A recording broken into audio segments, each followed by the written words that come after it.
friends, welcome back to another video of Oracle Apex. This video is very interesting, but before proceeding further in this video, I will request to all my viewers, if you have not subscribed my YouTube channel, then subscribe it for more Oracle Apex videos. So let's start this video without wasting your time. In this video, I will show you how can you get the display value from select list in Oracle Apex. How to get display value from select list in Oracle Apex. Basically, when we get value from select list using PL SQL, then we get the return value from that select list. If you want to get the display value from the select list, then you have to use JavaScript. Okay, for this using this JavaScript, I have built the basic solution for this. Okay, before giving that solution, I will show you the demo. So I have created two page items. First is select list option and second one is display value. Okay, while I am selecting the option A, then you can see the same value has been set into my display value page item. Okay, and while I am selecting B, then same value has been set on the display value item, and also you can see the message value B has been set. Okay, if I go to the select list option, you can see the value, static value. I have given the static value. Display value is A. Okay, A and B, and return value is A1 and 2. Okay, so 1 and 2 is not set here. What our target is setting A and B, which is display to user. Okay, now how you have to achieve same functionality in your application. So I will remove this existing dynamic action so you can easily create the same functionality in your Oracle Apex. Okay, now you can see no effect has been added here. Okay, first step, what you have to do, go to the page designer, go to your select list page item. In your select list page item, you have to right click, with the right click, create dynamic action. Okay, give the proper identification of your dynamic action, then other user can also understand that how to get display value from select list. Okay, I've added event has been set, change item and select list. Now go to the true option. Okay, the true option, first you have to select execute.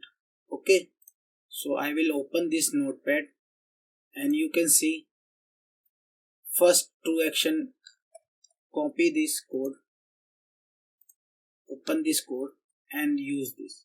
Okay, so what the meaning of this JavaScript code?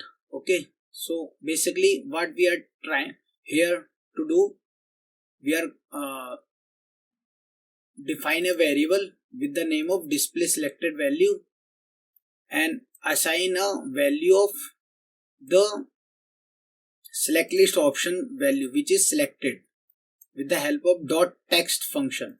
Okay, so you can use this method, and after that I'm trying to print that value into the console, and with the help of apex.item API I'm setting that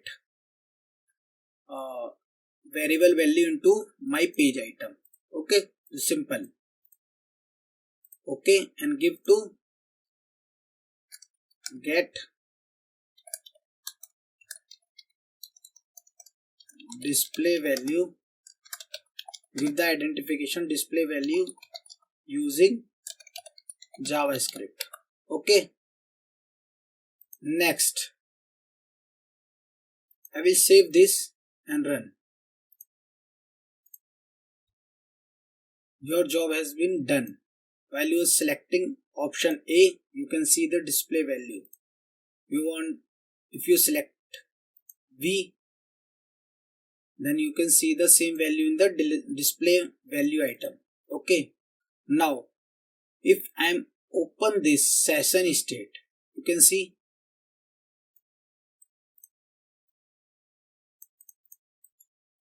this is a before saved value. Okay, but it is not changing, you can see, because it is a previous which I have given a demo. Okay, you can see B. If I am changing A, it is not changing because I have deleted that set value which set into the session state. That code I have removed. So for that, what you have to do? Create one more dynamic action, create action.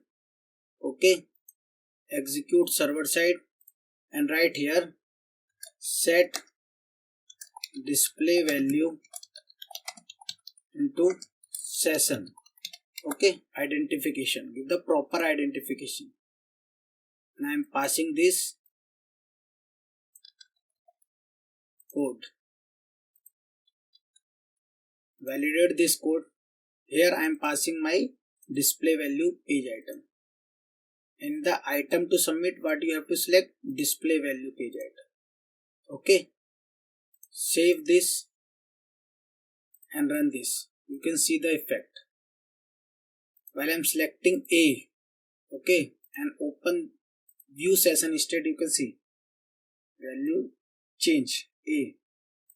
Now I am changing with V, and you can see again display value is B. Okay, so that's how you can set the JavaScript value into the session state. Okay, now what you can, I'm also doing one more, so you can user can easily identify that value has been set or not. Just for the, you can use this method also to display user message. Okay, save this and run this.